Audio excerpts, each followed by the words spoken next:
You know, when Google released NotebookLM, it quietly changed the game.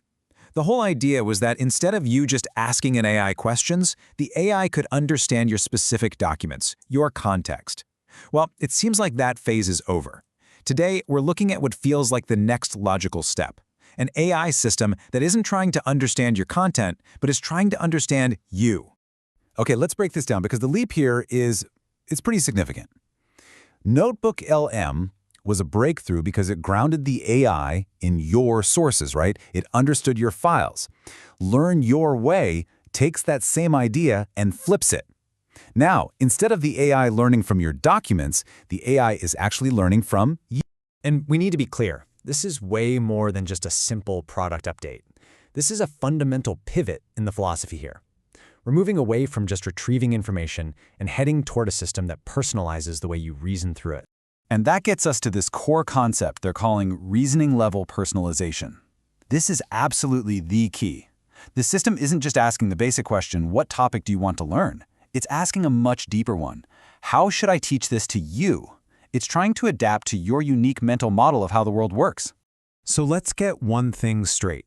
This is not another AI course platform or some simple chatbot that just explains things. Those tools are designed to dump data on you. This is something different. It's being framed as a learning companion, almost like a co-learning system that gets better at teaching you as it gets to know you. And this quote it hits the nail on the head. The goal isn't just to deliver information. It's to actually construct your comprehension. The AI isn't a fire hose blasting you with facts. It's more like a guide, trying to build a solid bridge from what you already know to what you're trying to learn. All right, so that's the big idea. But how does it actually work in practice? Let's take a look at the actual mechanism, this whole cognitive translation process. The workflow for the user is actually beautiful in how simple it is. First, you just input a subject, let's say economics. Then you apply what they call a cognitive filter. So, for example, you frame the lesson for a middle schooler who loves soccer. And then the system just generates a completely translated output based on that filter. And this is where it gets really interesting. Look at how this works in the real world.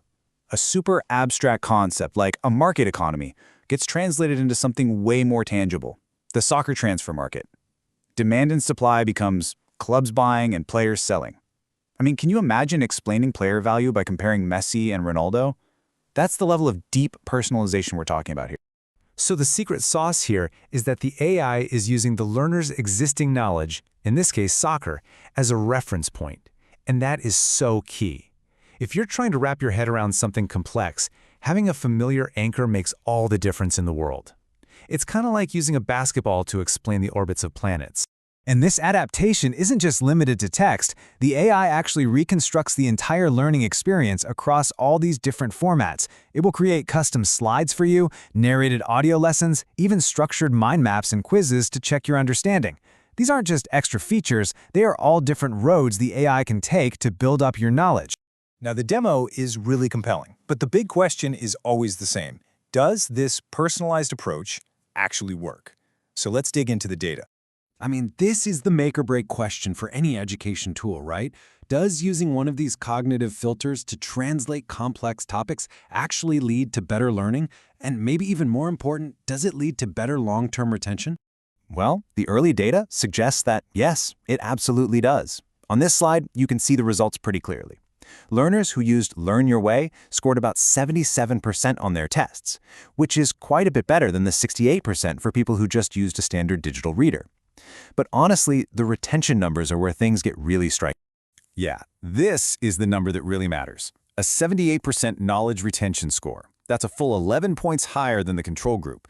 And it suggests that this method, building understanding on top of what you already know, it isn't just more engaging, it's actually more effective at making information stick.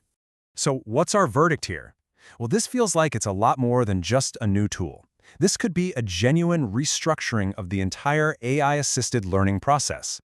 Let's just quickly recap the major implications. First, there's this very clear shift from an AI that learns content to an AI that learns you.